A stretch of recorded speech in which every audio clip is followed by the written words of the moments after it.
Meron katanungan sa likod, pakilala mo na. Angie de la Cruz, Filipino Star ngayon. Kay Atty. Rodriguez, sinasabi niyo po kanina, sir, na kailangan maging miyembro ang Pilipinas ng BRICS. Ano pong reason and hindi po ba natin mapapaunlad ang Pilipinas without the BRICS?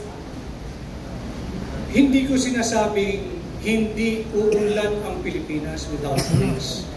The premise of the question early on is what is my take or opinion on the proposal that the Philippines become a member of BRICS. And I am all for it. For the simple reason that yung BRICS is a political and economic alliance. That is why I have made a clear distinction between the basis for the formation of NATO through the North Atlantic Treaty. And it was an offshoot of World War II, yung North Atlantic Treaty. And we do not blame them for coming together, pero yun nga, political and military yun. Ang backbone ng NATO, an attack on any state member nation is an attack on all. One for all sila eh. So pag may inatake ka sa isa, kinalaban mo yung lahat ng NATO members. Hindi natin sila pwedeng sisihin doon. Dahil yung nabuo as an offshoot of World War II. Nagdepensa na sila, sama-sama na sila roon. Okay yun. And as we are discussing this now, the Philippines is a major non-NATO ally. Okay na doon. But transition tayo, pivot tayo in this part of the world, yung economic activity.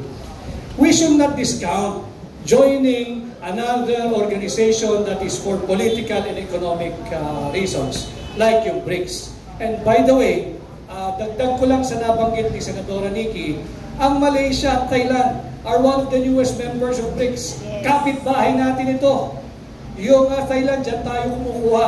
Nag-aangkat tayo ng bigas. Nagkakarera sila ng Vietnam sa paramihan ng tonelada ng pag-iangkat natin ng bigas. Tingnan natin yung layunin. Ang layunin nun, political and economic.